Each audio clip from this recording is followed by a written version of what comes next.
오늘은 요한계시록 1장과 4장 말씀을 중심으로 계시록에 대해서 아주 중요한 사상을 말씀드리기를 원합니다. 이 제목을 저는 신적 자기칭호와 보좌 위에 앉으신 하나님이라는 제목을 잡아봤습니다. 그것은 바로 계시록 1장의 말씀을 보게 되면 우주적인 심판과 구원에 있어서 하나님은 창조자가 되시고 주권자가 되시고 심판자가 되신다는 것입니다. 그것은 어마어마한 내용이죠. 하나님께서는 우주적 심판과 구원에 있어서 창조자가 되시고 주권자가 되시고 심판자가 되신다. 그것을 요한계시록 1장 4절 말씀을 보게 되면 우리가 확인할 수가 있는 거죠. 1장 4절에 무슨 말씀이 나오죠? 이제도 있고 전에도 있었고 장차 오실 그분이 누구예요? 그분이 바로 하나님이시다. 하나님이시다. 1장 8절 말씀에 다시 그것이 반복이 됩니다. 어떻게 표현이 되고 있습니까? 하나님은 알파가 되신다. 하나님은 오메가가 되신다. 그리고 그분은 이제도 있고 전에도 있었고 장차 오십니다. 장차 오십니다. 그리고 그 하나님은 어떤 하나님이십니까? 바로 전능자다. 전능자다. 이런 사상을 통해서 우리는 무엇을 알 수 있죠? 창조주 하나님만이, 아주 중요한 사상입니다. 창조주 하나님만이 세상을 심판할 수 있다. 심판하실 수 있다는 것이죠. 아주 중요한 사상입니다. 또한 이 요한계시록 1장의 중심을 보게 되면 어마어마한 내용이 있는데 그것은 바로 이러한 내용이라는 것이죠. 우리가 성경의 66권을 크게 말한다면 5가지의 메가 스토리, 큰 이야기로 볼 수 있습니다. 어떻게 표현이 되죠? 창조, 그 다음에 타락, 구속, 심판, 재창조. 이렇게 나오고 있죠. 바로 알파와 오메가 되신다. 무엇을 가리고 있습니다. 그분은 창조주가 되시고 심판자가 되시는 것이죠. 그리고 요한계시록 1장 5절 말씀 보게 되면 그분은 뭡니까? 그의 피로 우리 죄에서 해방시킨다. 무엇을 가리고 있습니까? 우리 죄에서 무엇을 가리키고 있죠? 인간의 타락을 이야기하고 있죠. 그러니까 알파와 오메가는 창조주와 심판주가 되신 것을 가리키고 있고 그의 피로 우리 죄에서 해방시켰다. 우리 죄는 인류의 뭡니까? 타락이죠. 그리고 해방시킨 것은 예수님의 구속의 사건을 말하고 있습니다. 또한 요한계시록 21장 6절 말씀 보게 되면 하나님께서 스스로 증거하십니다. 어떻게 증거하십니까? 내가 만물을 새롭게 한다. 내가 만물을 새롭게 한다. 무엇을 가리키고 있죠? 하나님의 재창조 사역을 말하고 있습니다. 그러기에 우리가 요한계시록을 살펴보게 되면 단순히 요한계시록의 자체적으로 끝나는 것이 아닙니다. 구약과 신약 이런 모든 것을 총괄하는 사상이 어디에 담겨있다? 바로 요한계시록에 다 함의되어 있다는 것이죠. 그것이 창조와 타락과 구속과 심판과 재창조의 사건을 통해서 확연하게 우리에게 증거하고 있다는 것입니다. 우리가 요한계시록 1장 9절 말씀 보게 되면 예수님께서 무엇으로 나오죠? 바로 충성된 증인입니다. 충성된 증인. 어떤 증인을 하신 것이죠? 바로 하나님의 일에 대해서 누가 증거하십니까? 바로 예수님께서 증거하신다는 것이죠. 하나님의 일에 대해서 예수님께서 증거하십니다. 어떻게 증거하십니까? 죽은 자 가운데서 먼저 나신 자다. 그리고 땅의 임금들의 머리가 되시고 그의 피로 우리 죄에서 해방시킨 것들. 이러한 모든 것들은 바로 하나님의 구원 이야기에 대해서 예수님이 뭐가 되신다?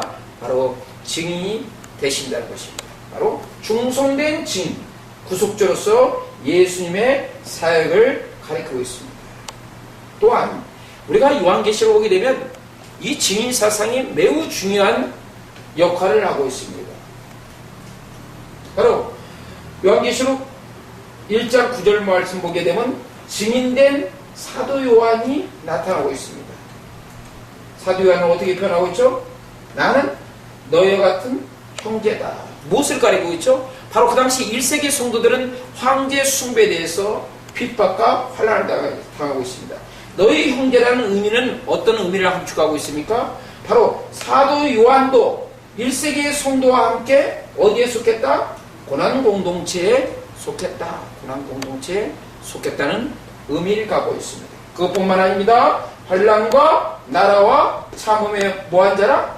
동참한 자라. 동참한 자라. 함께 참여했다는 것입니다. 사도 요한이 밤모습에서 유배된 그 자체가 무엇을 가르쳐줍니까? 환난과 나라와 참음에 동참한 것을 증거하고 있다는 것이죠. 1세기 성도들과 같이 고난을 받고 있는 고난 공동체에 속한 이론이라는 것입니다. 또한 4장 이후에 보면 사도 요한은 바로 목격자로서 장차 이루어질 사건에 대해서 하나님의 무의적인 심판과 구원의 목격자로서 증인 역할을 하는 것뿐 아니라 그것을 사실 그대로 가감없이 기록하고 있다는 것입니다. 가르치고 있습니다. 그것을 우리가 분명히 알아야 되는 것입니다. 또한 우리가 1장 후반부 부분에서 중요한 사상이 또 하나 우리에게 증거하고 있습니다. 그 사상은 무엇이죠? 부활하시고 승계하신 예수님이 교회를 붙들고 계신다. 부활하시고 승계하신 예수님께서 교회를 붙들고 계십니다. 그것은 어떤 의미를 갖고 있을까요? 바로 1세기 성도들은 도미티안 황제의 황제 숭배로 인해서 환난을 당하고 핍박을 당하고 순교에 직면했습니다. 그렇다면 그들이 환난과 핍박과 순교 상황에서 피할 길이 있을까요? 없다는 것이죠.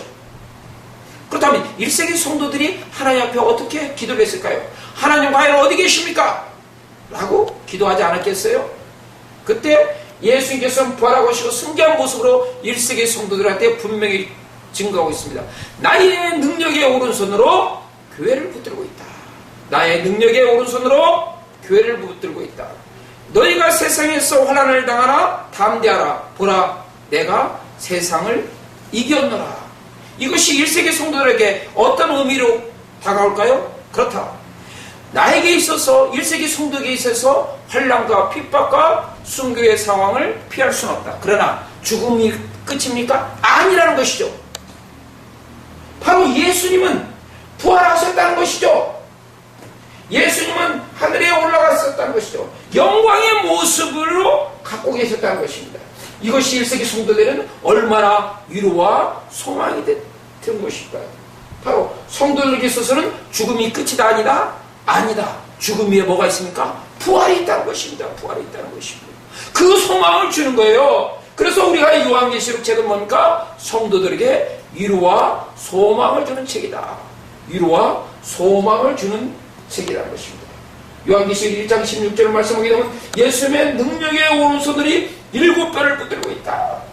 7교회의 목회자를 붙들고 성도들을 붙들고 있고 교회의 공동체를 예수님께서 능력의 오른손으로 붙들고 계신다는 것입니다. 그분은 어떤 분이십니까? 죽은 자 가운데서 먼저 나신 자다. 숨겨서 영광 가운데 있는 바로 하나님이시라는 것입니다. 그것을 통해 성도들은 어떻습니까? 죽음 위에 무엇이 약속되죠? 부활. 그것뿐만 아닙니다. 영원한 천국에서 영원한 영광을 누릴 수 있다는 것이죠. 이것이 1세기 성도들에게 어마어마한 소망과 유를 주었다는 것입니다. 우리가 또한 요한계시록 4장에 보게 되면 보좌 위에 앉으신 하나님이 나옵니다. 이것도 마찬가지죠. 1세기 동들이 환난과 핍박을 대해서 하나님은 어디 계십니까? 했을 때 하나님께서는 어디 계시다? 보좌 위에 앉아 계신다는 것입니다. 여전히 역사를 주관하고 계신다는 것입니다. 하나님의 택한 백성을 붙들고 계신다는 것입니다. 이 성도들 핍박하는 자들에게 하나님의 우의적인 심판을 하실 자다. 그래서 저는 사장의 보좌 위에 앉으신 하나님을 종말적 심판주다. 어린 양 예수도 종말적 심판주다라고 해석하고 있습니다. 그러기에 우리가 요한계시록 1장 말씀을 통해서 그동안 소홀히 생각했고 그냥 지나쳤던 간과했던 이 어마어마한 내용을 통해서 우리가 다시 한번 계시록을 새롭게 이해하는 지평을 여는 시간을 이 시간을 통해서 우리가 확인하고 아는 귀한 시간 되기를 소망합니다.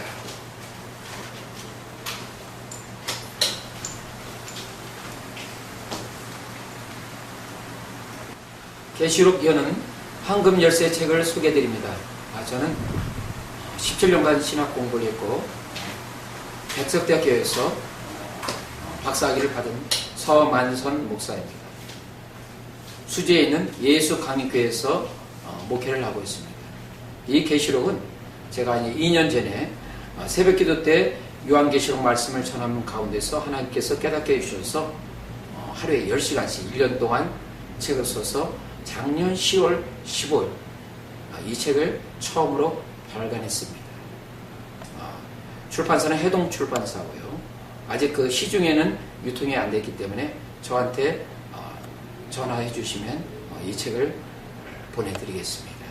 또한 이 책을 여러분들이 보시면 계시록 전반적인 어떠한 새로운 신학사상에 대해서 분명히 깨닫는 영적 지혜와 신학적 지혜를 이 책을 통해서 여러분들은 경험하게 될 것입니다. 감사합니다.